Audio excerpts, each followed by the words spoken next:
Ladies and gentlemen, yes, this is your favorite show, Sports Unfolded, with your favorite hosts, Eric and Ron.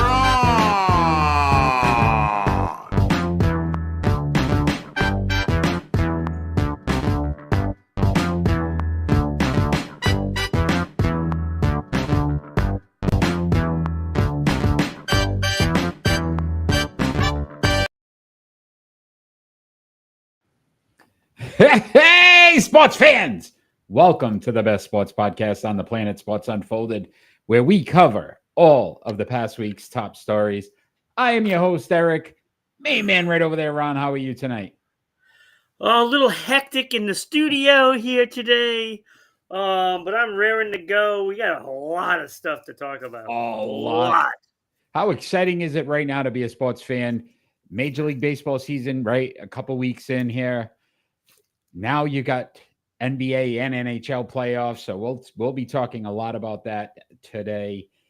So if you are joining us live, please join the chat. Let us know if you have a topic you want to cover. If you have an opinion about what we're talking about, we'd love to hear from you. As well as we want to thank all those that help support us.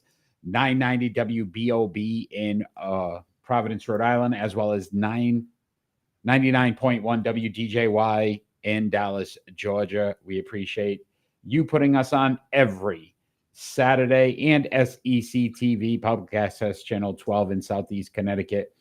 Thank you for the support. We appreciate it as well.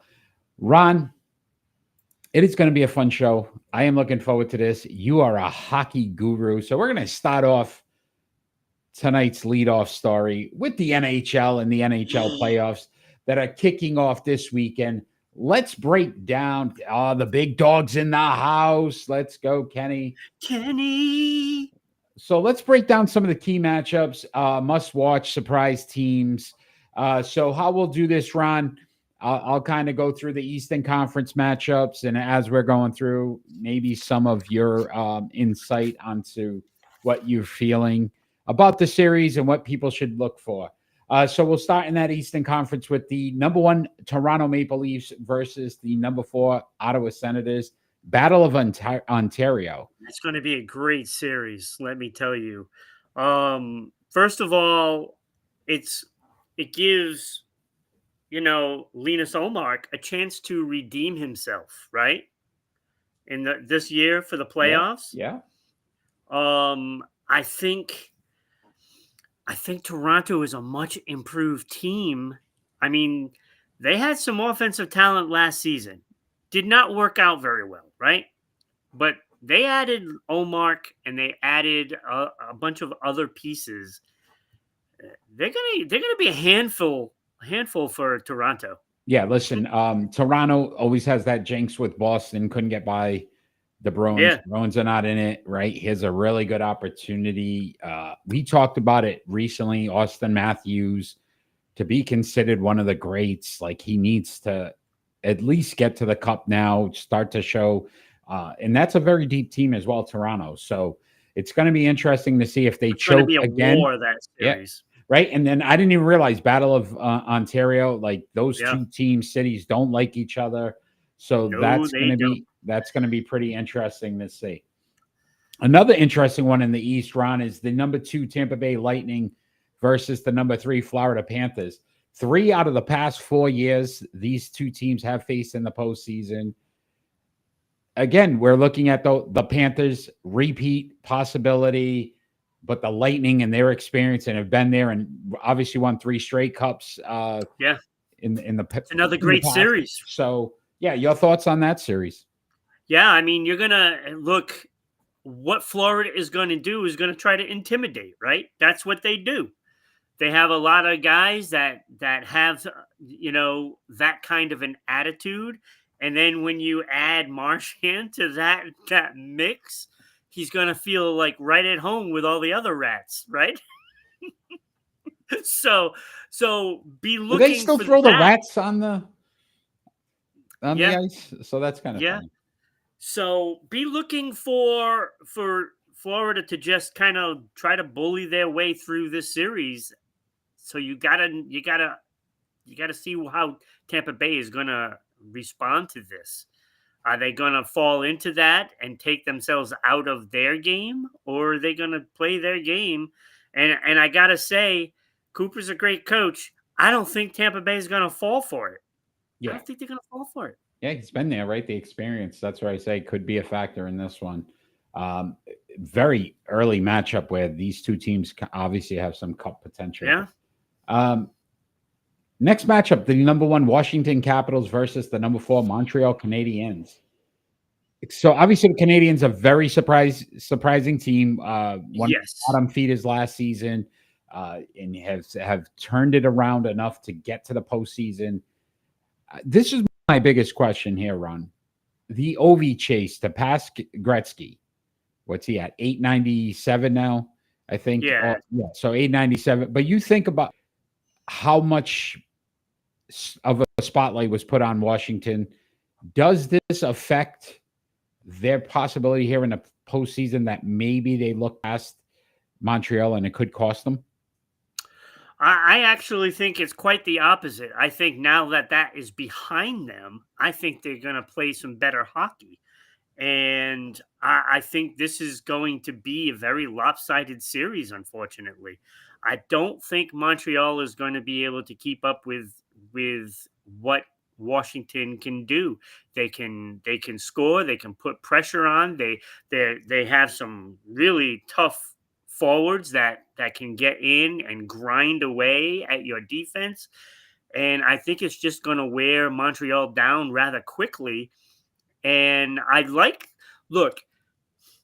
want to say I like Montreal. What? But I Holy like cow. some of the talent that they actually have. Yeah, the soft decider run is like I really guess so coming out tonight. today. I'm afraid now. But they do have some talented players. It's just not enough. It's just not enough. Yeah. Number 2 Carolina Hurricanes versus the number 3 New Jersey Devils. Again, another good series, tough series. Both of these teams. Is it time for the Hurricanes finally to get back to the cup? Like they've had some talent the last few years and seem to stumble. Could this be a run this season?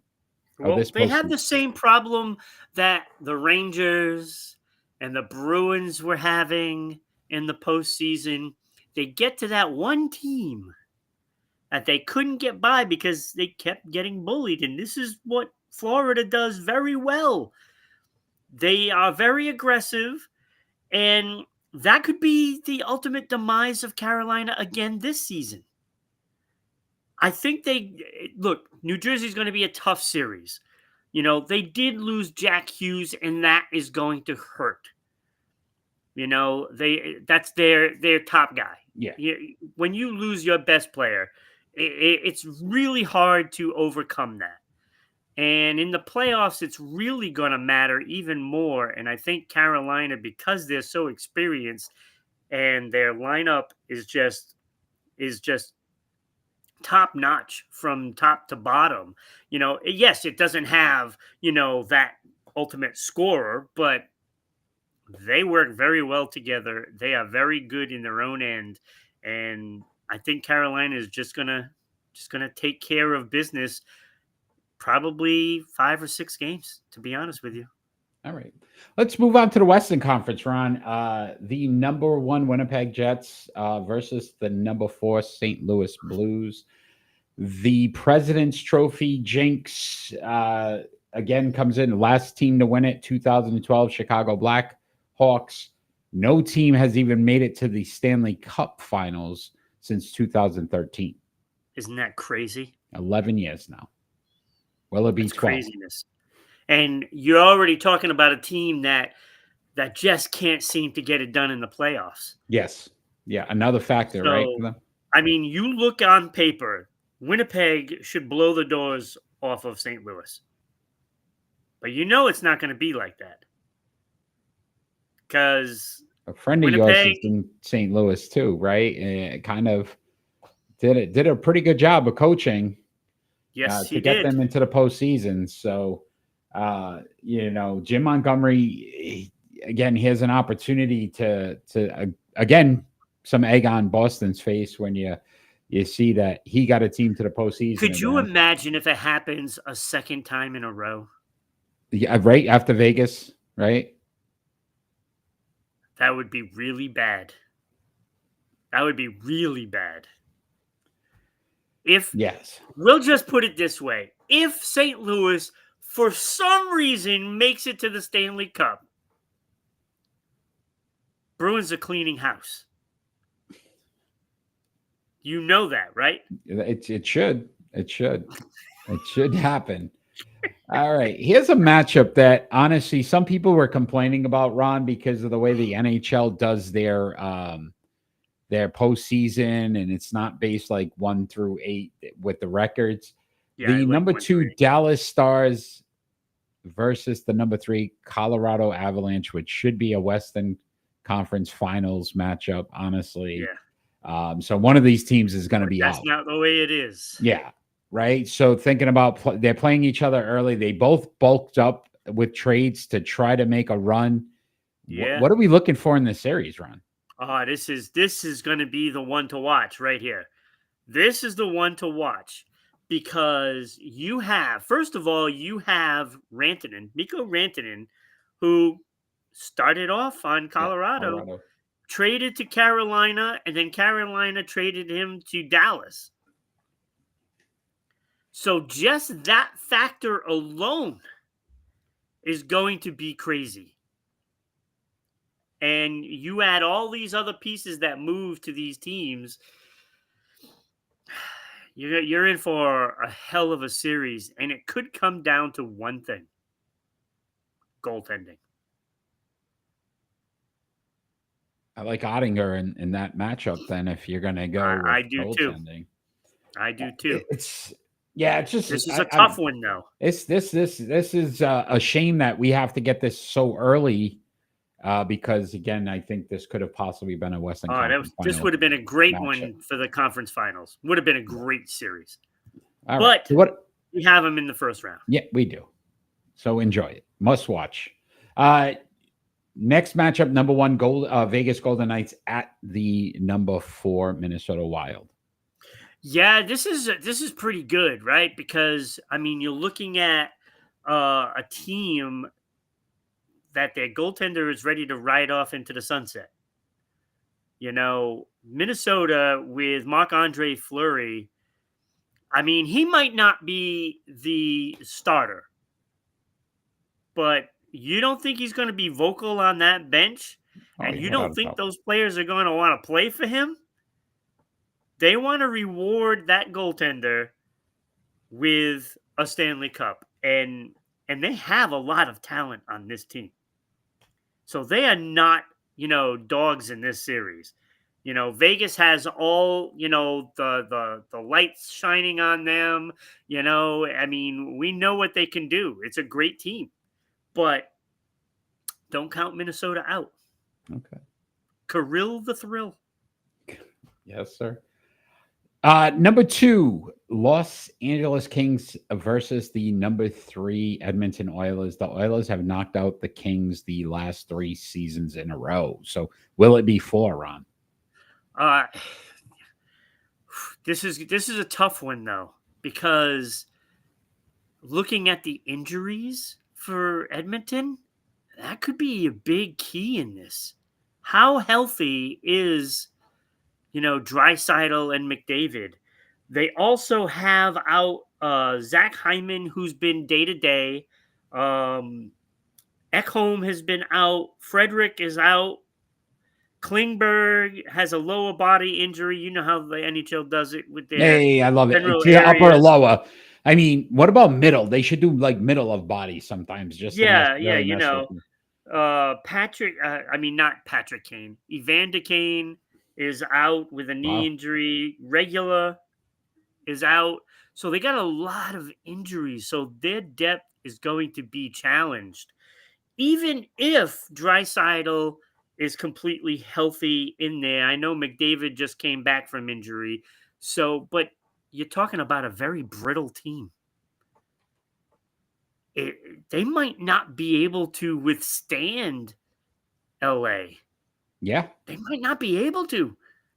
But do you just said it, right? And it seems more prevalent in the NHL where there's a team that just That has your teams number. cannot, right? You cannot get past. Has your number. And LA somehow cannot get past the Edmonton Oilers. So I get the injury bug and everything that you're saying, but it's going to be interesting With to all see of if that, they can do it. Yeah. You know, and I believe, is it at LA? Yeah, it starts in LA. Yeah. They're the highest seed. Yeah. So, I mean, everything points LA should be able to win this series. Mm-hmm. But we know, through history, it's always like that. It's always like that. Yeah, you are correct, sir. So before we move on, player to watch, Ron. Give us one. If there's a player we should be watching.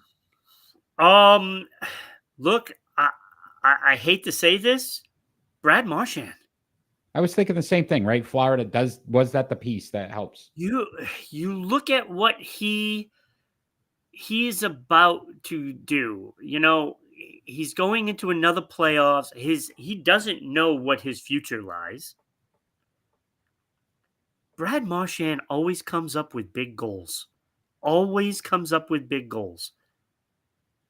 And I don't doubt that he's going to have a massive first series. All right. If it goes into overtime, put him as the name that wins the game. And which team, if there is a team, Ron, that we don't expect to be there that could be that surprise team? I think the team that it looks to be obvious, I think, is St. Louis, because they get Winnipeg, who just has an awful time in the playoffs, and you know that shouldn't even be close.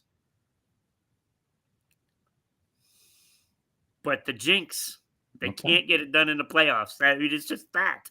All right, so you're going there. I'm also going to say, as crazy as it sounds, the Canadians, because of where they were and how far they've come, sometimes those are those gritty teams that just somehow grind some wins out.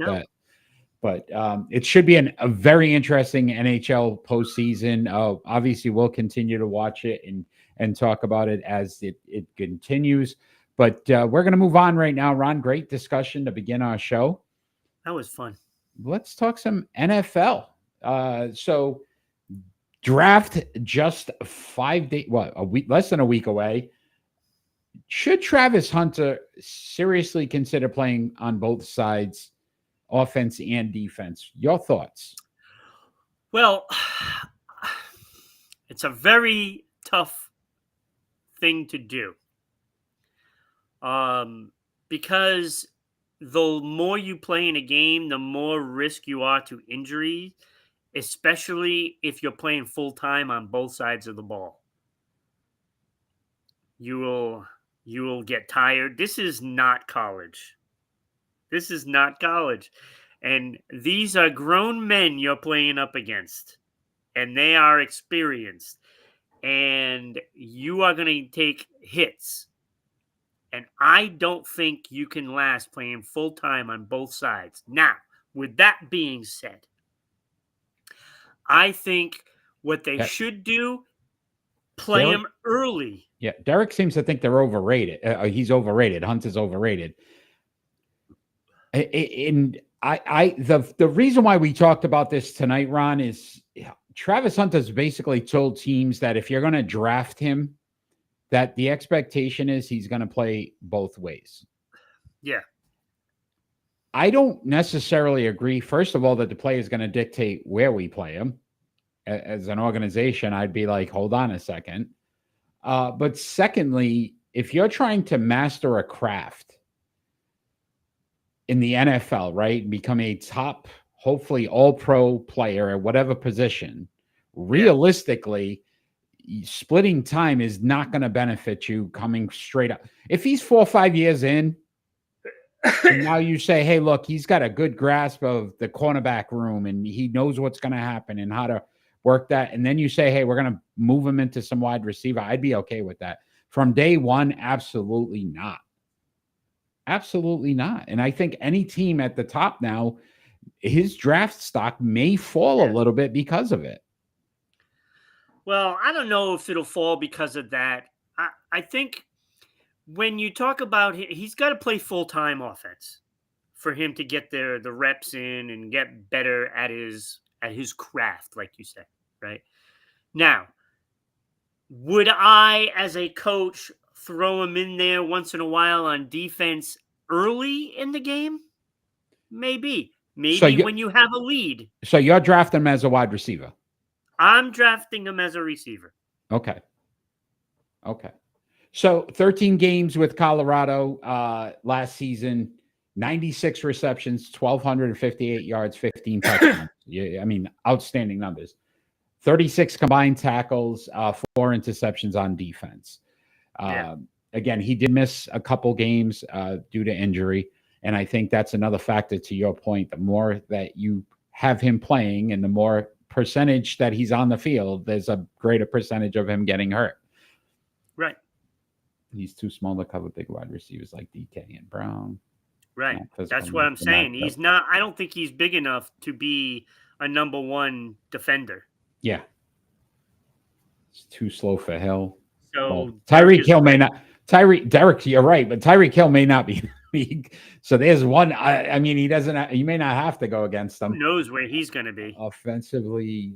It's good numbers. Yeah, they forced the ball to him. Yeah, and I think again, you look at that whole system, and it worked out for both of them, Shedeur Sanders and Travis Hunter, to make sure that it obviously got him. What 5 games without a touchdown, 3 straight games. Yeah, not very good. Yeah. Look, and frankly, I'm not sure he should be number 2 in the draft. And that's what I'm saying. Like his stock's kind of going all over the place right now. I like that other kid. What the hell is his name? Carter? The receiver. Oh God, I can't think of his name. He's got a weird name. I don't know where he's from, but it's certainly probably like Nigeria or something like that, or he's Polynesian or something. I think he is Polynesian, matter of fact. I wish I could find my notes. That would help. We are going to have our live draft watch party this Thursday, starting at 7:45 p.m. Eastern Standard Time. So join us for that as well. As the picks are being made, we'll be talking about them. We'll obviously have some commentary as well. He is like a Champ Bailey. So again, it depends on how you're looking at it. Champ Bailey, very successful cornerback in the NFL, Kenny. I don't know if Travis Hunter is that good. Look, I've seen Champ Bailey play. You can't compare him and say he's as good as Champ Bailey. Champ Bailey was one of the better players through history. I will say the one benefit he had, right? Deion coaching him, one of the best cornerbacks to ever do it in the NFL. Maybe he learned something from Deion. Maybe there was a piece there. I disagree with you on, I would probably draft him as a corner because I think it's easier to move over to wide receiver than vice versa. I don't know.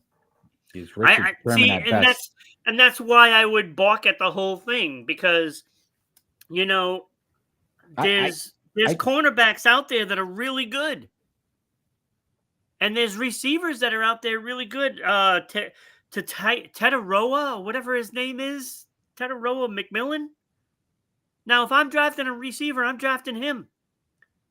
And I can't think of the cornerback's name that's probably going first round. But if I'm going to take a cornerback, I'm going to take him because he's bigger and he has the speed to cover. And I like what Derek said, because this has been discussed too. Like, to me, Richard Sherman was a good cornerback. He's not horrible. He was good. But I think it was based on the system and the guys he had around him, right? That Legion of Boom and what those guys were able to do together. Travis Hunter, to me, if you're going to make him a cornerback, he needs to be a number 2. Yeah, he possibly can't a be the 3. top dog. Give me Golden from Texas, and then the wide receiver from Ohio State. Golden is the yes, Derek. Absolutely, I 100% agree with that. 100%. So that's where I think. Listen, this guy. We're going to be involved early with obviously the Patriots piece because they drafted 4th, and everybody kept saying he may slip to 4. I'm not sure I want him now. I'm not sure I want Travis Hunter because I'm not sure I can even decide on a position I'd want him to play. And to be honest, the Patriots should go offensive line because you got to protect him, right? That's what they should do. It's not a sexy pick. I get it. It's not a sexy pick, but that's what they need. Or an outstanding tight end would be nice too. Yeah, not at 4 though. I don't think there's a No, guy not worth at 4, but Kenny doesn't agree. Well, I mean, we'll see how this plays out. I think the fact that he's trying to dictate what position that he wants to play both ways could hurt him. And I don't think he drops out of the top 5. But I don't know now at this point if he's so adamant about playing both ways that certain teams will be like, "What? That's not going to work for us." like when you think about it, okay, like they're talking about Cleveland drafting him. Is he going to be what they need? They need a quarterback first to throw him the ball. So if he's going to be a wide receiver, that'd be an interesting combination. This is what I'm saying. I don't know if he fits Cleveland Browns, to be honest with you. I think he's a bust if he goes to Cleveland.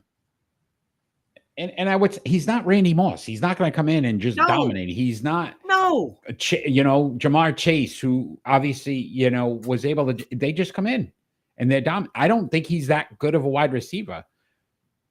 He's got a lot to learn. Played in a weaker conference in college, right? Derek said it. They forced him the ball to make sure his numbers look good because they wanted him to win the Heisman. Yeah. Because it only boosted Colorado's, school in what they were able to do now to say, and their program is basically right. They're going to retire they're both of their jerseys because he's dominated. If Cleveland drafts him and they put him on the offense with what they have, everybody and their mother are going to get interceptions because they're going to know who they're throwing the ball to.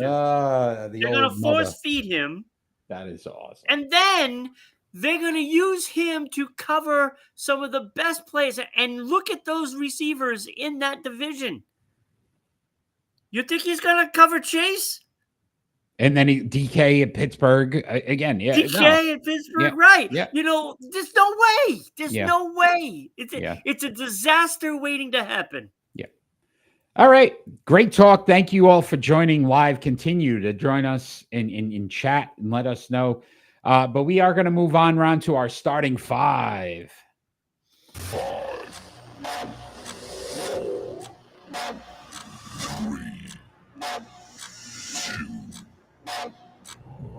So we decided to have a little fun tonight with the Browns need quarterback, left tackle, linebacker. They need a lot. I don't think they can move to quarterback though, Kenny, based on what's going on there with their whole situation right now. They're going to be fine. Yeah, they're good. And I don't think they go quarterback yet. I don't know. You never know. Maybe they go Shador. So we decided to have a little fun. We're going to have some fun today with our starting 5. And our starting 5 are basically players that are in the postseason now in the NBA. Who would be our starting 5? Who do we think is the most valuable for this playoff run? So I am first this week, Ron, and I'll start us off with my honorable mentions. I have 5 of them. Kawhi Leonard is one of my honorable mentions because the Clippers have played very good basketball, but if he's healthy, and we've seen him in the postseason, could be a factor. Donovan Mitchell, honorable mention.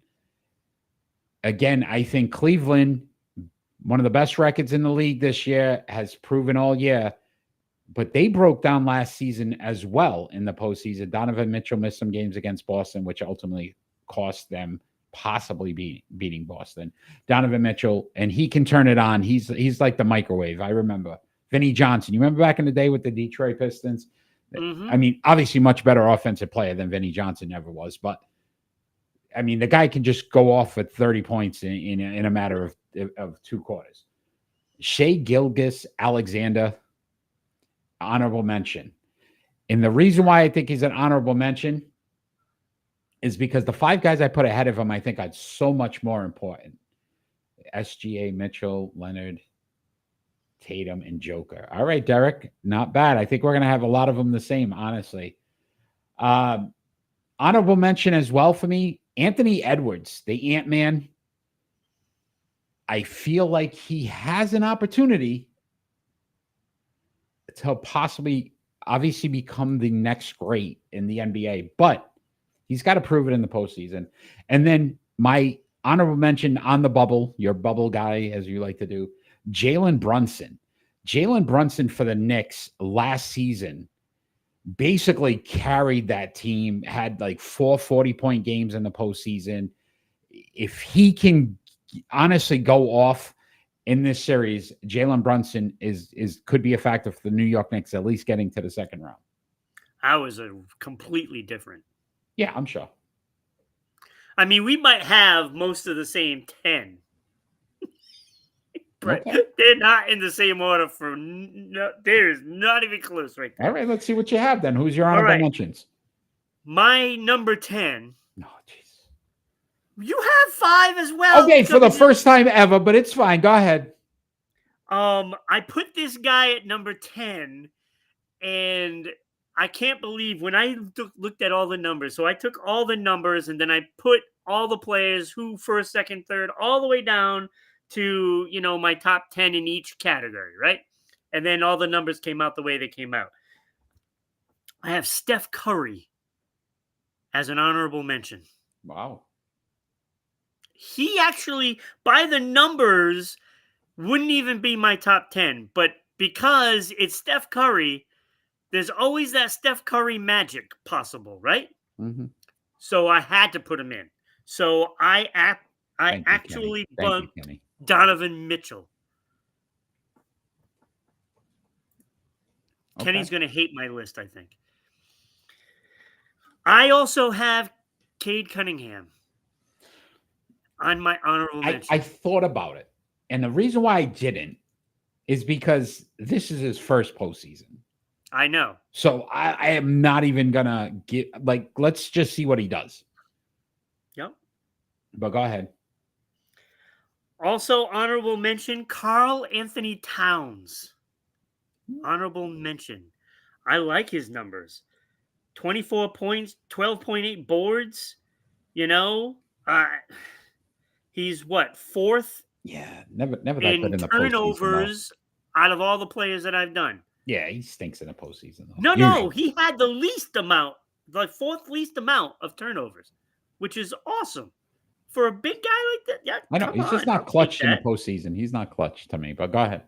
But you know what? I don't mind having him on my team. Okay, keep going. Coming off the bench. All right, where you at? Number 6, 7, 6. Honorable mention, LeBron James. Come on, I bet you thought I wasn't even going to have him on the list. I'm shocked because he's not on mine. Yeah, I actually have him number 7. I did all the numbers out. 5th in games played. Played 70 games this season. I'll take that. 3rd in assists. Not too shabby, right? He's a great player. And his field goal percentage is 4th out of all these players. So again, you know why he's not on my list? Because there's somebody else on that team I think is much more valuable for their success with the Lakers. Yes, and my bubble guy is Luka. And let me tell you, he's there because of injuries. I can't count on Luka. Okay. So I put him as the bubble guy. Okay. Because I just don't know if he's going to make it through the playoffs. I just don't know. No, that's a good point. All right, so let's get into our starting 5. Let's see how we made out then. At 5, Ron, for me, Luka Doncic. Because to your point, I think, listen, he carried Dallas last season. He's phenomenal. Right? So if he can muster up enough energy to and now you got LeBron as the second guy. I went Luka Doncic at 5 because I feel like he's so valuable. If the Lakers are going to go somewhere, it's because Luka Doncic plays his rear end off. No, you're absolutely right. When you look at those numbers, 28.2 points a game, 5th out of all the players that I looked at. 8.2 boards, 5th out of all the players. Like, this is your guy right here, right? 7.7 assists, 4th out of all the players. 1.8 steals per game, which is 2nd out of all the players that I looked at, that I said, okay, these are the contenders. Yes. 2nd in steals. This is a guy that isn't known for defensive play. He's still 2nd best in steals. That's unbelievable. It was only about health for me with him. No, I got only it. About well, who health. did you have at 5? Number 5, I had Anthony Edwards. I think when you look at those numbers, I mean, 27 points, I mean, that is just unbelievable. He doesn't turn the ball over as much. Yes, 3.2, but he's got the ball all the time. So that is pretty damn good. And when you have, 5 boards and 5 assists in a game with those points, that is tremendous.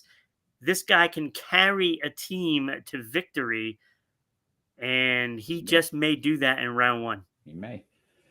All right, so at number 4, for me, Jason Tatum. I had Jason Tatum at number 4. Me too. Again, he's not flashy. There's not going to be this grand thing, but he's a stat filler. I think it's vital for Boston if they're gonna repeat that he may not be the number 1 guy every single night, right? Jaylen Brown and Derek White steps up a game, Porzingis, whoever it may be. But if he can get you the 20, the 8, the 7s, those type of games, I think Boston's successful. What he did last year, Eric. He learned that he didn't have to be the guy with all the points. He got players to do that at crucial moments. And from when he was just kicking the ball around and turning it over, he has grown so much, and he's realized that he could dictate how they win. And he's done that. Yeah. So at 3 for me, Ron, my starting 5, Steph Curry. Because here's a guy that, again, can go off of 50. You can't defend him. Nope. Houston, I mean, is a very good defensive team. This is going to be a very tough series for him. But again, if you're telling me with 2 seconds left in the game, I want Steph Curry shooting the ball every single time. You're right. You're right. So I think he might be the most clutch player that I've seen since. It's that guy Kenny doesn't like. Yeah, the guy that Kenny doesn't like. But yeah, so I went Steph Curry at 3 for me. Yeah, and I don't blame you for that. Look, I think there's always potential for Steph magic. Yeah. And there's certain players that have that. And there's probably really 2 of them in the league that do it. Yeah. The Steph and Luka. Those are the 2 magic guys right now. Those guys just make things happen. More Steph than Luka. My number 3 is the freak. Giannis. This man just I think that he could be even better than what his numbers show. Because I think physically, nobody matches up to him. No one. And he is an opposing force on that court. I mean, 30 points a game, 12 rebounds a game, and 6.5 assists. That's filling up a stat sheet as well. And being a presence physically, nobody's going to stop him if he look, I always said this: if Shaq wants to eat, he eats. And that's the same thing with Giannis. If Giannis wants to eat, he eats. And you're not stopping him. Agreed. That's why I put him at number 2. That. And he's won a championship too. So that's why I put him at number 2, because I wanted a guy that I said at any given point, there's not a player in this league that can stop him. No. And when he's determined and healthy. That's why I held him to number 3. Yeah. He is by far the biggest force in the league right now. So I went Giannis at 2, and I agree. All the things you said, Ron, and winning a championship, like we know he's done it at the big stage. So absolutely, I want guys that win. I want guys that have won. And Giannis is proven to be a winner. So I went Giannis at 2. I can't wait to hear your number 2, because I'm pretty sure I know. Yeah, number 2, I went SGA. Yeah. Look, this guy is just a great basketball player. He is. And no discredit. I put him as an honorable mention, but the reason why, because I just want to see it first. I want to see. Yeah, you want to see him win. Yeah. And something. If there is a year, this is the year, because he just does it all. Like when those stats are just unreal. They're Michael-esque. I'm not comparing him to Michael by no means. There's only one. But 32.7 points, 5 rebounds, 6.4 assists. Everything goes through him. He is the guy that needs to be the guy.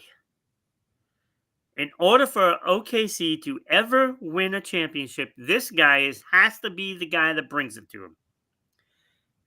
I mean, 1.7 steals, a block, only 2.4 turnovers per game. As much as he has the ball, look, he can hit the shot when you need it. He's not going to turn the ball over. And I just think he's one of the best, if not the best player in the league, arguably, because the guy at number 1 might have something to say about that. Yeah. And I got a feeling we both had that same guy. Yeah. So at number 1 for me, Nikola Jokic. Obviously missed a triple-double. At any point, he pretty much dominates every single game. So, if we're going to do a starting 5, to me, he has to be on the team, period. There's no ands ifs. You might be able to move absolutely. 2 through 5. Yeah. I'm not. He's my number 1. He's my first pick. And what he means to the team is just mind-boggling, because I'm even confident to say, all right, if I take the next 5 guys that aren't on my top 10, if I just take the next 4 guys, I got a shot at winning it against all these others, because what he can do with the vision that he has on the court is absolutely insane. And I'm gonna say this, and people might think I've lost my mind. He is the Wayne Gretzky of the NBA right now. The vision is just top notch. He sees everything. Like, he just knows where people are going and where they're going to be and what he has to do to get them the ball, or just take it himself. And he knows what he's Tom Brady, right? He's the general on that court. Like, he's that good. He's that good that he's in consideration right now as one of those at least at least minimum top 10 players of all time. Okay. Wow. All right. All right. So that was our starting five of the postseason. Hopefully you enjoyed that. Let us know if you agree or not, or if there was somebody we might have missed. But we're going to continue this NBA talk, Ron. And this is it's almost like deja vu all over again. Who do we blame for the Phoenix Suns failure? So obviously the Phoenix Suns have fired Mike Budenholzer. This is their third straight year with three straight firings. Ultimately, who's to blame for the Suns and their failures? General manager and players. Okay. I'm They're going Matt Ishba. uncoachable. They're uncoachable. Matt Ishba, the owner, though, he's allowing. Well, yeah, of course. He's allowing a player to run his organization. Yes. Yeah. Kevin Durant basically makes every decision that the Phoenix Suns decide to do. Like, did they not pay attention to what happened in Brooklyn? Not at all, obviously, because again, when we think about what they gave up, so Mikal Bridges, Cam Johnson, Jay Crowder, and 4 unprotected first-round draft picks for Kevin Durant. At some point in that whole process, they probably should have slowed down and said, hey, you know what? He fired a coach there. Steve Nash came in. That didn't work, right? Between Kyrie and the bearded one, James Harden, that didn't work. You know what we'll do? We'll do the same thing here. We'll get Bradley Beal. We'll get Booker. Or we have Booker, right? We'll get Durant. And then we'll hire a coach he wants. Oh, wait, that didn't work. All right, we'll hire the second coach he wants. That didn't work. You know what we'll do? The third guy who's won a championship. So did Frank Vogel, right? Like these guys won championships. We'll get a championship coach in here. That didn't work. And now they're talking about looking at exploring trades for Kevin Durant this offseason, which is great, except you're never getting back what you gave up for him in the first place. No. To win nothing. You won nothing. Yeah. And you know, at some point, a player needs to be selfless. And clearly, those players on that team are not. Not at all. They want the ball. They all want the ball, and you have to make sacrifices. And again, I go back to Tatum. Tatum figured out what he needed to do. He needed to pump up the ego for Brown, right? Needed to get that ego up there. So, you know, hey, I can take a back seat to Brown as long as I can win the championship by making these other players even better. Yeah. KD has so much talent that he should be able to do this and still get his. But he doesn't. So, and that's a big problem. I guess, I mean, obviously we're gonna look at Kevin Durant as the bad seed in this whole thing, right? But I will ask you this from a legacy standpoint, and you said it. He's a great player. Like Kevin Durant is not a slouch. This isn't a guy you sit back and say. But how many teams now are going to be willing to actually put him on their roster? Seeing what the last, 5 years have been. Like, it has not been good. And even if you want to say it's not all Kevin Durant, it's ownership, the general manager, maybe it was the coaching style or the coaches themselves, whatever. Bradley Beal. I'm sorry, it can't be the coaches. Okay, but you could blame Beal, Booker, whoever. You could say it's a combination of everybody. Yeah. I don't know if I'm Orlando Magic, who are probably a good enough team where you put a Kevin Durant, maybe a contender for finals. If I'd want to even explore it because of what I've seen happen over the last 4 or 5 years. It will only work under one condition. Kevin Durant needs another alpha. Yeah, that's the only reason why I worked in Golden State, because he wasn't That's the only top reason, guy. because you were not taking over the team from Steph Curry. You're not doing it. It's just not happening. So it has to be somebody of that magnitude. And I don't know if there's a player, and I'm going to say this, I don't want to. Go ahead. The only player that would not be overtaken would be LeBron. I don't want him in LA. I was thinking Denver. I'm not saying I want him there. I was thinking Denver. I'm just saying, in this league right now, outside of Steph Curry, the only alpha that he's not going to overstep on is LeBron James. That's the only guy. See, I did Denver, Jokic. Jokic just got his coach fired with 3 games left in the regular season. Like, Jokic runs that team, runs that organization. Kevin Durant comes in. Well, so Joker. Right, something like that. Because even LeBron's taking a step back to Luka, if you really look at it. So yeah, I don't know about that one, but yeah, I mean, it's debatable. But does he get traded, Ron? And if so, they're not getting back what they gave up. Let's put it that way. And look, if he's going to get traded, he's going to get traded somewhere that they're hoping. I could see maybe somewhere like a Chicago. But what are they going to give up to get him?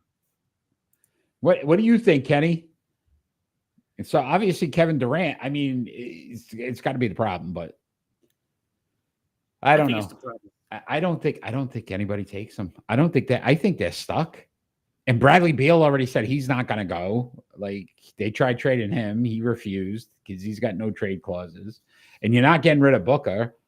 So I don't care what coach you bring in there now. That's the one guy I would keep out of all of them. And who goes? What do you want to go?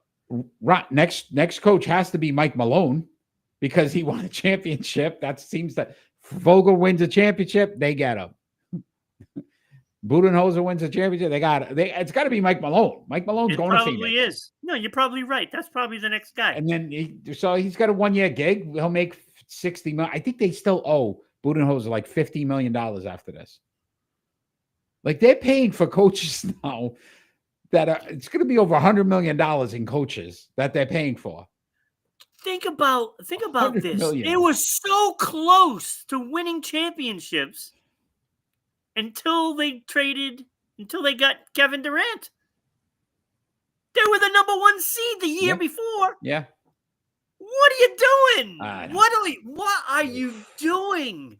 All right. Let's talk some Major League Baseball, Ron. Good luck, Phoenix. Colorado Rockies fired their hitting coach.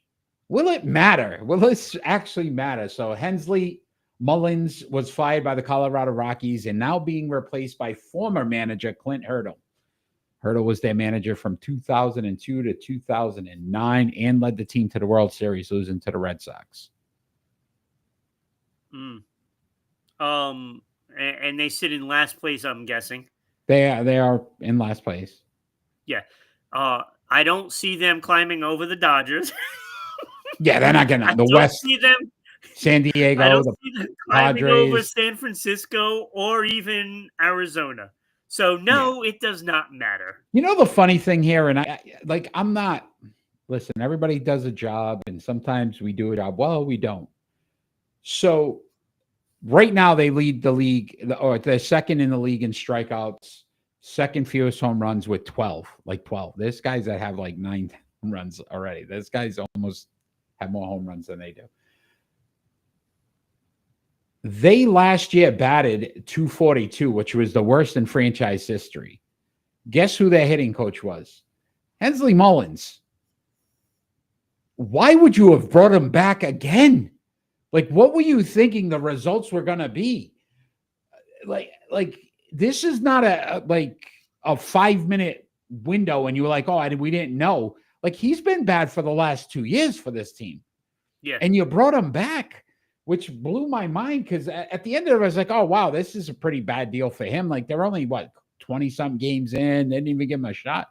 They gave him a 2-year run at this thing. Like, he shouldn't even been back. Why isn't somebody saying, hey, you know what? Maybe our batting average is so bad. Maybe why don't we just make a call to Tony Gwynn, Wade Boggs, somebody like that, and get a guy that actually knows how to hit. Tony Gwynn, like somebody, like, holy Toledo, man. There's a lot of guys that are available that aren't working anywhere that know how to hit. Why not bring in a guy like Kenny Lofton? Something's got to change. But you brought him back 2 years in a row. Right. Like, you saw the results last year. You had the lowest batting average in your team's history last year. You know what we'll do? Let's run it back. Let's just run it back. Oh, it's not broken. No, not at all. Run it back. Run it back. I don't know. Good luck. It's one of those franchises that just can't get it together. Look at this. Put the West Coast there, Colorado, Phoenix, like they were a mess. These teams are a mess. All right, Ron, let's move on. Good luck. Well, the Coyotes were. They used to be there. Yeah, they're still a mess. They play better in Utah. Yeah, they do play better in Utah. And they're still in the West. All right, Ron, it's time for split decisions. Too much.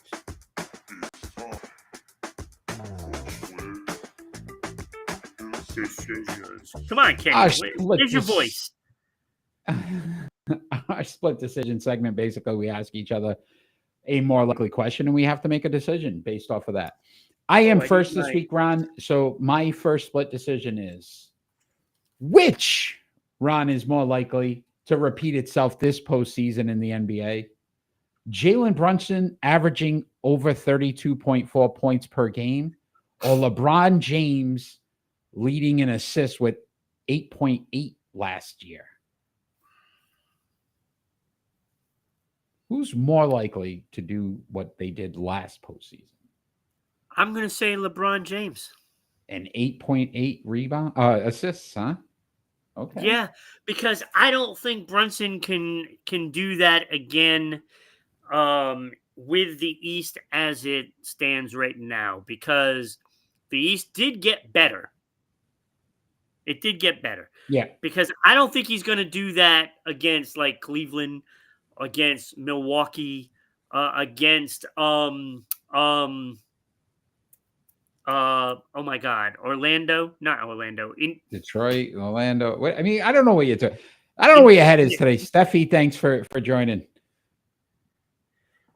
Maria, thanks for joining. Indiana. I can't remember the team I was going to refer to, but yeah, it's just not. I don't think that's. Who else happen. the Knicks have though? Jalen Brunson. Oh, you're Mr. Robotics.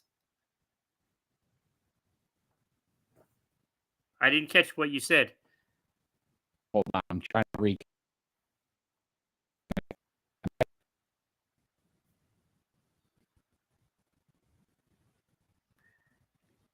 Domo arigato, Mr. Roboto. Oh, and he bailed. Let's see if he can get back into this. Am I back in it? Yes. Okay. Yeah, I lost connection for a second. Jalen Brunson's the only guy I said on the Knicks, though. He's going to score 40 points. No, he's got some help there. He's got Carl the big Anthony cat. Towns, who doesn't step up in the postseason. I watch. Thumbs up there, Maria. Thank you. All right, Ron, your first split decision.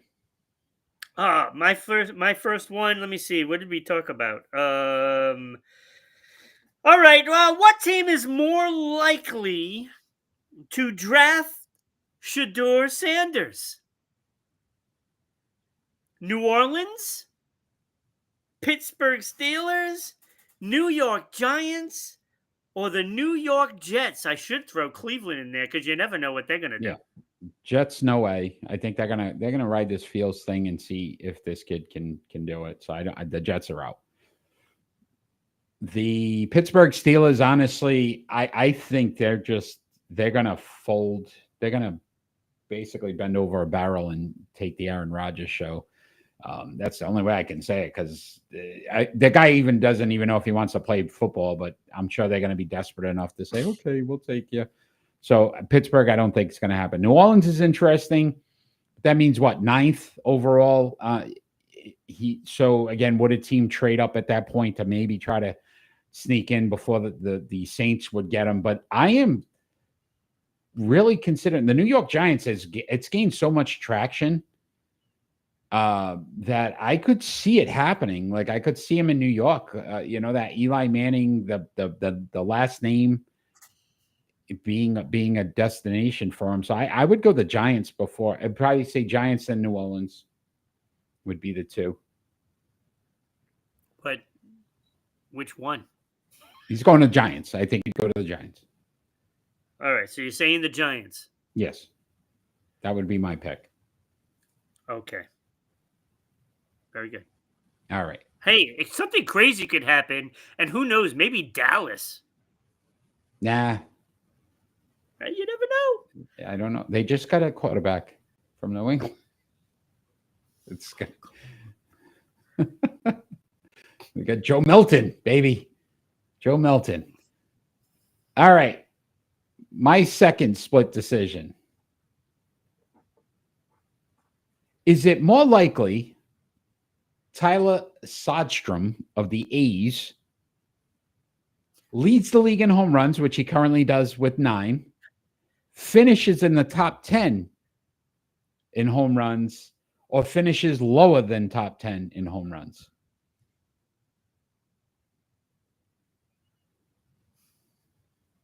Lower. Wow, you're not even He's not going to make the top 10. Come on. He's not making the top 10. Kid's on He's fire. got 9. He's got 9. I don't care if he's on fire. Leads the league. And where does he play? Oh, well, I don't even know. Where do they play now? They're not in Oakland. I don't know. Where are the A's? Where are the A's? They're the United States A's. That's where they play. All right. Are they in Mexico Vegas or something? No, they're somewhere in California. I don't know where they're. All right. I was going to say give the kid some love, but all right. No love for the kid. Because eventually they're just not going to pitch to him. All right. Your second split decision. In the lineup. Nobody. He's not getting anything. Okay. I give the A's all D's. And I won't say D's what. Hey, come on. We're a family show. D's what's? Oh, they're in San Francisco. They're playing in San Francisco? Really? Right. So they're the San Francisco A's? Oh, that's just terrible. I can't believe San Francisco. Are they in San Francisco? What did they do with the Giants? They play in the same. I thought it was Sacramento. I thought it was too. I think it is Sacramento. You know what? I'm gonna look it up. It probably is. Why are we listening to him? Because he's always wrong. Come on. Remember him giving us the bad news breaks? Oh, that was great. That was awesome. We love you, Kenny. Are you looking? They're in Sacramento. See, I knew it couldn't be San Francisco. There's no way in hell that they would say, "Oh yeah, you can play over here, right with the Giants, bridge and play here." They got the Yankees were visitors against Tampa Bay now because they're playing in Steinbrenner Field in Florida. This is awesome. Like, I don't know. The world's going mad, my friend, mad. All right, your second split decision, Ron. All right, this is a good one. Who is more likely to have more points in the Dallas-Colorado series? Just in the series. Mikko Rantanen, Martin Necas, or Charlie Coyle? Ooh. I should just say Coyle just to piss you off. I don't know. Coyle's been playing really well for them. I know.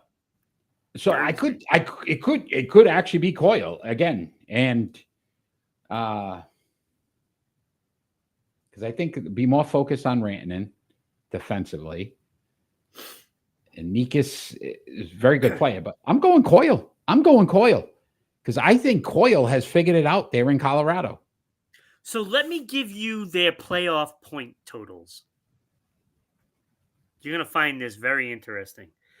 Martin Necas, 11 goals, 9 assists in 59 playoff games. No good. No bueno, my friend. No bueno.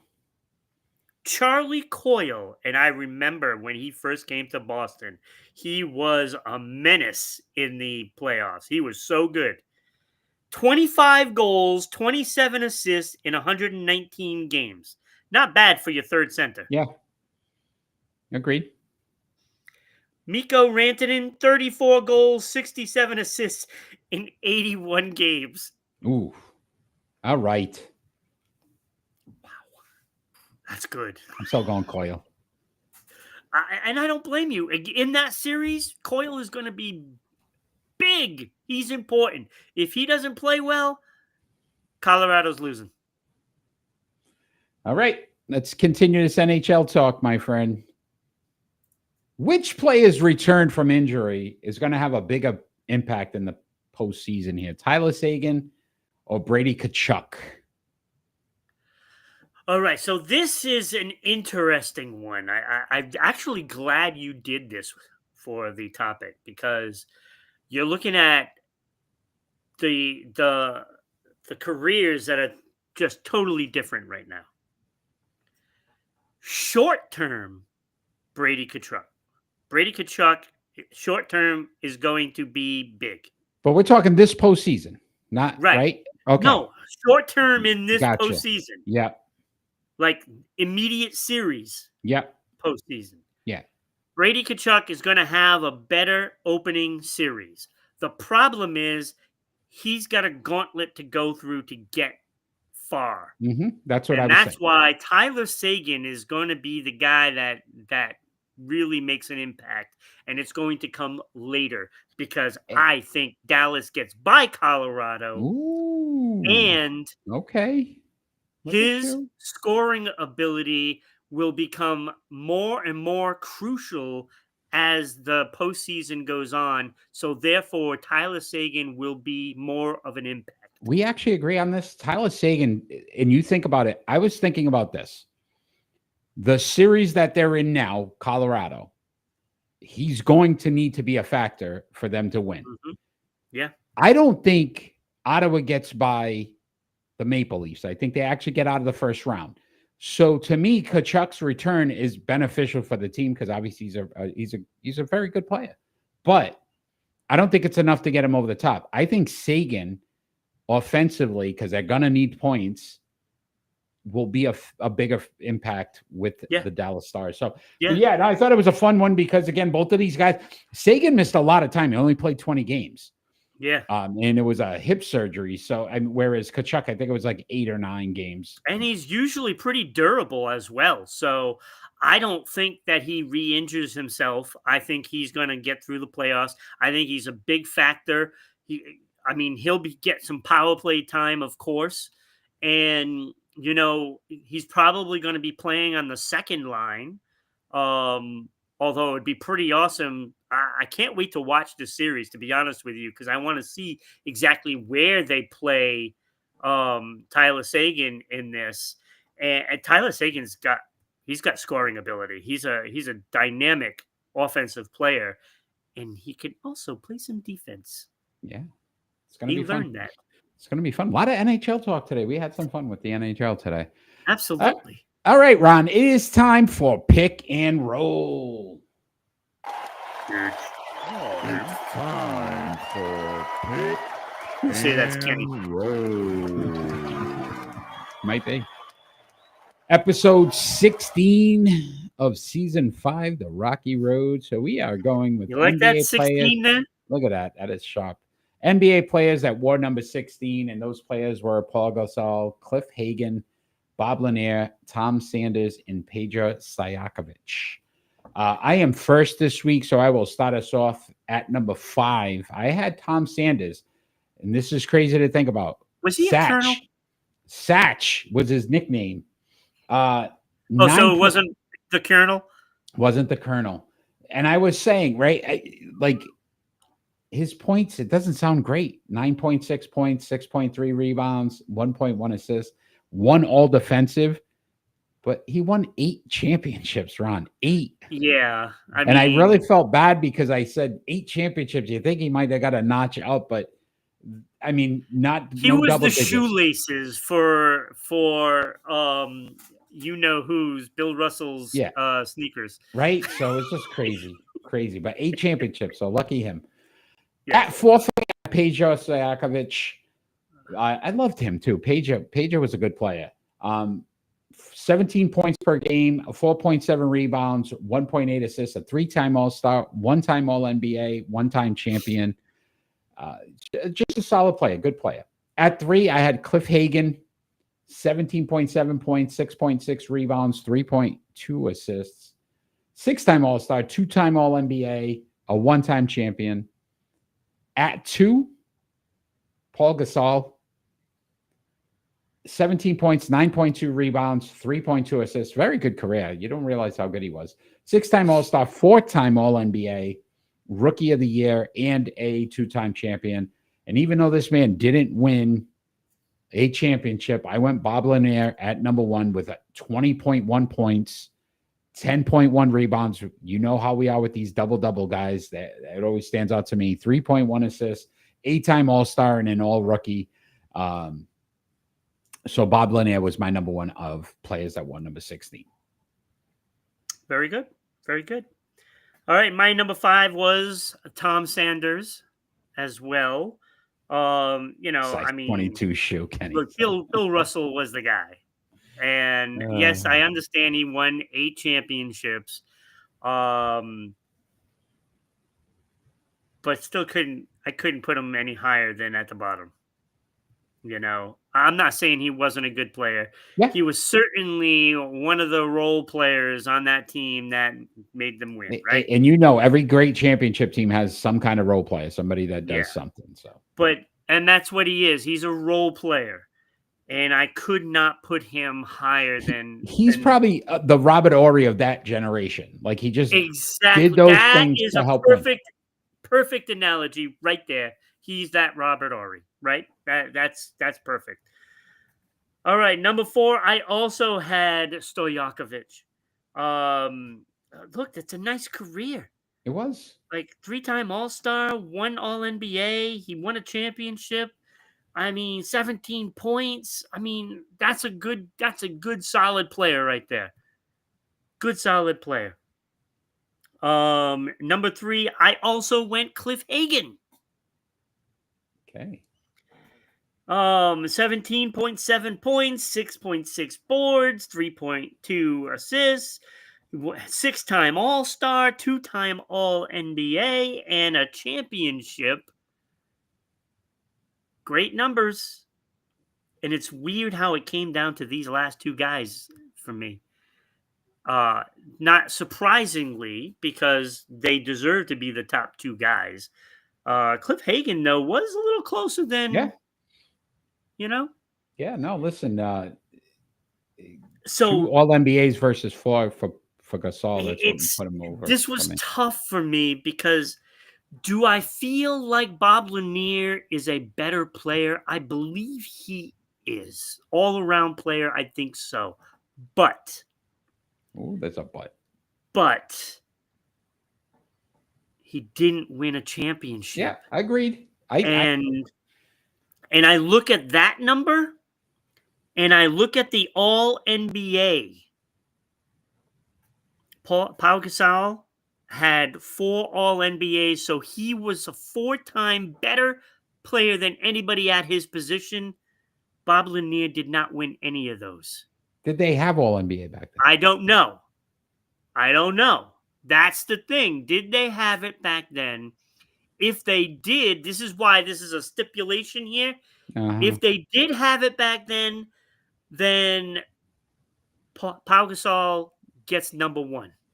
If they didn't have it back then I have Bob Lanier as they must have 71 to 84. I would think I'm so. guessing they did. Yeah, I would think so too. So that is the difference to me. You got to be able to be the best player at your position. 1946. Yeah. Whew. So Yeah, it was around. It was yeah. a thing. So that is why I go with Pau Gasol. Yeah, no, I see it.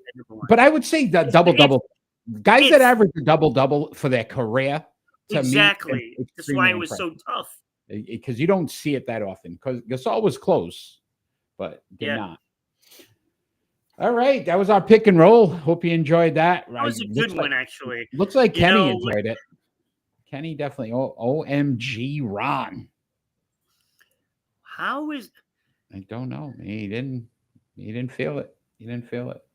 It's the same thing as yours, except I just have Pau Gasol. Yeah, you just flip flop a notch because of those All NBAs. But that's because he's a Laker, and Kenny will never. He can't. Oh. Although he loves LeBron, he thinks LeBron's better than Jordan. So, Ron, before we get into our predictions, credibility gone. Before we get into our predictions, let's first off welcome our newest members to the Sports Unfolded Hall of Fame. One, Mr. Mike Tyson, heavyweight champion of the world, former heavyweight champion of the world.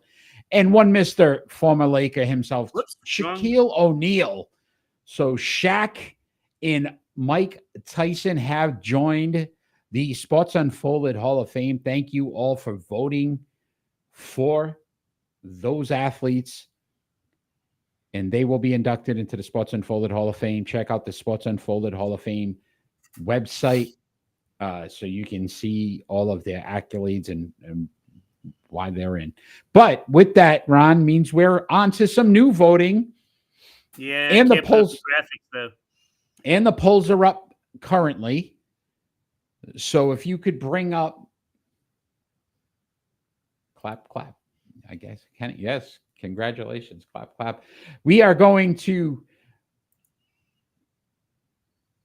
NHL, and our NHL Hall of Fame nominees are Jaromir Jagr, Teemu Selanne, Theo Fleury, Mark Recchi, and Pavel Bure. It's a tough one. That is a very tough one. As well as for Major League Baseball, Ron, Jack Morris, Roger Clemens, Fernando Valenzuela, Nolan Ryan, and Earl Hershiser.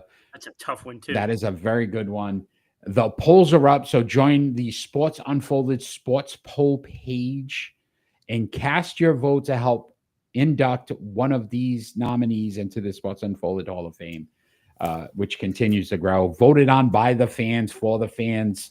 There's no other reasons why they get in other than you. You help get these athletes in. So continue to vote. Sports Unfolded Sports poll page on Facebook. All right, Ron. Let's talk some predictions. I don't want to. Last week, not a bad week for me, my friend. 8-1. Kyle Larson, thank you for winning your race as well. So I got double points on that. The only thing I lost on was that UFL, man. But if you are joining us live, please. Wait, what was that? Please give us your picks as we go through these games. So we've got a lot of playoff basketball and hockey to pick from. And I am first, so I'll start us off with the game tonight. Off this week, right? Yeah, no NASCAR this week. Play-in game, Ron. One of these teams is getting in. And there's a game going on right now as well. But the Dallas Mavericks at the Memphis Grizzlies. I can't believe I'm going to say this. I'm going Dallas here and Anthony Davis. Ja Morant thinks a game time decision, may not play for Memphis with an ankle injury. And even if he's able to go, how effective will he be? So I went Dallas here. You know what? I think Dallas is going to win this, even if Morant was to play and if he was healthy, because I don't think they've played well at all. They've like backpedaled from another like team that fired place. their coach. You know, it's like they're terrible. They're terrible. So I went Dallas. All right. Kenny went Dallas as well. All right. Tomorrow, you got the Minnesota Timberwolves at the Los Angeles Lakers. Ron, game 1. Who do you have?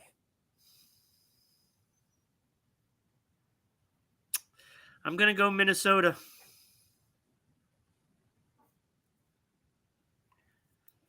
I went LA here. I went the Lakers at home. I really feel like Luka, first game as a Laker in the postseason, he's going to want to put on a show, and I'm going LA. Going LA. Kenny, who do you have? It's going Timberwolves. Oh boy. On April, I would have felt much better if he went Lakers. April 20th, you got the Golden State Warriors at the Houston Rockets. Again, this is game 1. I think that play-in game hurts Golden State a little bit. It's an extra game. I'm not saying they lose the series, but I think Houston at home, game 1, they're going to come out intense, and I think they win game 1. I think they do as well. I think it's going to be a reflection game in game 2.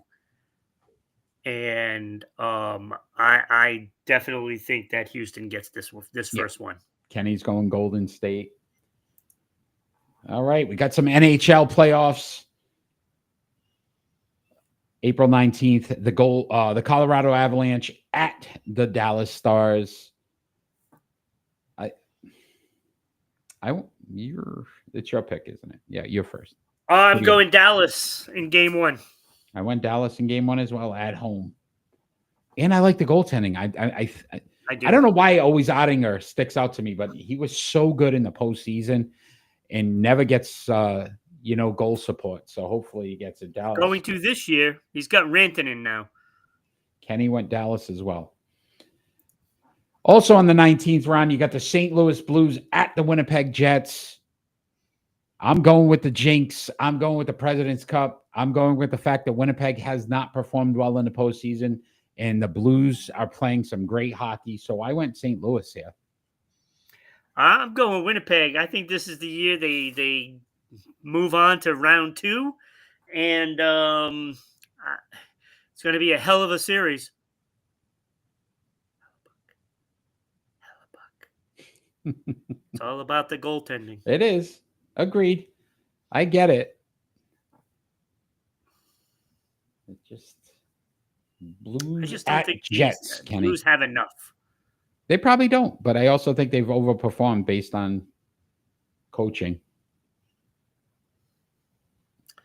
Let's not forget that they lost in the playoffs with Jim Montgomery having the best team in the league. Yeah, agreed. Kenny may not be. All right. April 21st, Ron. Game 1. The hockey's all over the place, man. Throwing me off. April 21st, game 1, Edmonton Oilers at the Los Angeles Kings. I'm going to say the Kings are going to win game 1. You scared me with all those injuries, but I went Edmonton here because I just think they're gonna. Oh, Kenny went Blues.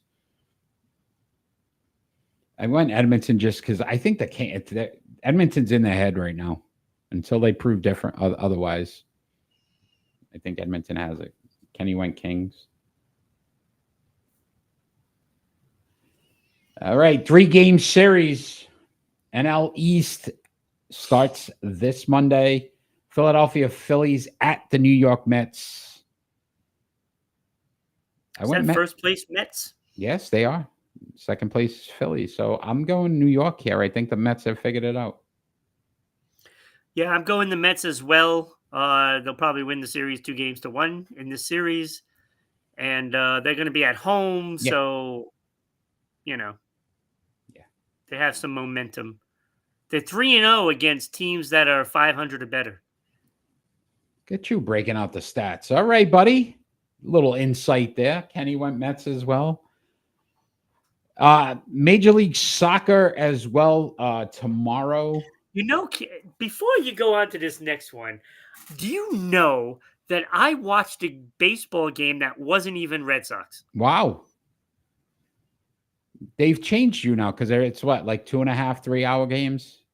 Yeah, I You're can just- actually sit through it. Right. Like it's not too bad. As long as I'm doing something else while I'm watching. Yeah, no, I agree with you. I hear you. All right. Major League Soccer action. Inter Miami Football Club at Columbus Crew. Who do you have? Does some certain good player still playing for Miami? He's still there. I don't Okay, know I'm if going to he's go playing. Miami. All right. Best record, undefeated Columbus Crew. I'm going with the Crew to win this one. Miami's like fourth. Yeah, but they'll win now. We're in fourth. Kenny, who do you have? Kenny's a big soccer guy, I think. He makes us call it football. Football. That's Kenny. Kenny, how many shots in are you, buddy? How many shots in? He went with the Crew. He went with the Crew. Good. I like that he went with your team. Yeah, well, we both got a combo on that thing. All right, so I want to thank a few people. First off, SEC TV, Public Access Channel 12, for putting us on every Tuesday night at 10 p.m., as well as WBOB 990 AM in Providence, Rhode Island, and WDJY 99.1 FM in Dallas, Georgia. Thank you for your support there as well. Ron, we also need to tell everybody out there how they can become a sponsor of this amazing show and be able to get their name on our banners and their ads read to them. So I'd love to let you explain that. Okay. So it's very simple. All you have to do to sponsor the show is send us an email. And why? Because we will read your ad and it will be shown right here. We'll read the ad. So not only will people see it, but it will be heard on the audio version for Spotify, Amazon, Red Circle, and many more. So send us that email at ribroadcasting.media@gmail.com. We can send you out all the information. But Eric, it's like I say every week. It's just like going to your local coffee shop and buying a nice iced coffee for summertime, because it feels like summer out there today. It was beautiful. New England, yes. And getting a nice double chocolate donut. You know, the chocolate donut with the chocolate frosting on it? Oh, love it, love it, love it. Just like that. It costs less than that. So please get on this. Look, your banner will be red like we just did it. But we have room down here and we have room up here. Like right in that corner right up there, could go right there. How nice would that be? And you're supporting the show. And I mean, we have the best show. So the best sports podcast on the planet. Right. So, Ron, we are on to our final thoughts, and our final thoughts don't necessarily have to be about anything sports related. It could be about anything happening in the world today. I am first this week, so I will give you my final thought. Only one today, buddy. Hopefully it's not mine. Greg Popovich is out of the hospital after a medical emergency. The longtime Spurs coach had a mild stroke in November, missed the entire rest of the regular season at 76, right? We're really hoping that if he wants to continue to coach, he has that opportunity. But first and foremost, get well, Popovich, Pop. Because he was such a interesting, he was the Bill Belichick of the NBA. He always had that. And it's, to see him have to go out this way would be kind of sad. I'd like to see him go out on his own terms. So I'm hoping he's well. I hope that whatever's going on, he's going to be okay and be able to continue if he'd like to coaching the San Antonio Spurs in the future. But good luck, Greg, Mr. Popovich. We hope you get better. Very nice. Yes, absolutely. Look, my final thought goes out to, well, first off, I want to thank the Boston Bruins for such a great season that we had this Bro, year. you got to let it go. That's twice. Yes, Yeah, bro. I know, but I can't let it go. I'm not like Frozen. Not like All that. right. All right. Can't let it. Let it go. Let it go. Thank you. But look, I hope you get your act together this year, this off season, and don't be cheap. If you guys are cheap this year, I'm gonna know it, and you're gonna lose a longtime fan, But my actual my actual final thought goes out to Marc-Andre Fleury. He's going to retire at the end of the season, and I don't think he's going to be around after the first series. But look, he had a great career. He's one of the best of this generation for sure. Probably top 10 all time. And he's had a great career. He's performed very well for a long period of time, and I thank him for me being able to watch him play. I think that is about as best as anybody can expect of a player that you're not rooting for. And I gotta give Ovi credit. When he knew he was playing him for the last time, he called back all his players from the locker room to come back out and shake hands with Marc-Andre Fleury. Wow, And that that's was awesome. a class act. And Absolutely. Marc-Andre Fleury will be missed in the league, and hopefully you go on to bigger and better things. Well said. Well said, Ron.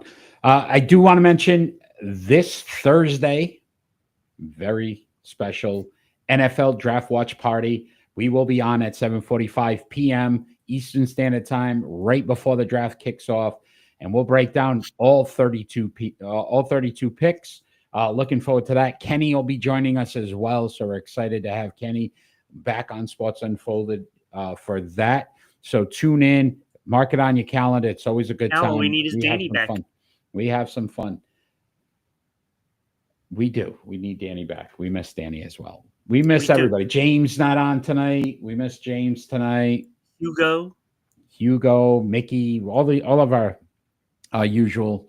But again, if you enjoy this show, please like, share, follow, and let everyone know how great it is. Watch us live every Friday night at 6 p.m. Eastern Standard Time, where you can join in and have some fun with us as well. Ron, it's been a pleasure tonight. I appreciate all you've done to get us through a difficult day today with some graphics and things, and you managed through it. So thank you. Get on that Sports Unfolded Sports Poll page. It is now open for the next nominees for the Sports Unfolded Hall of Fame as well. And we will see you next Thursday. I'm a little thrown off. We'll see you Thursday night at 7:45 p.m. for our NFL Draft Watch Party. Ron, you take care. Everyone out there that joined us live today, Kenny, you've been amazing. Derek, thank you for the support. Yeah, he was great. Derek did some great Derek comments. has his own podcast as well. I've kind of been talking to him a little bit. He's pretty cool. We will see you again Thursday and then Friday at 6 p.m. And all we ever ask for is from every single show is that we get peace on earth. Have a great night, everybody. Take care.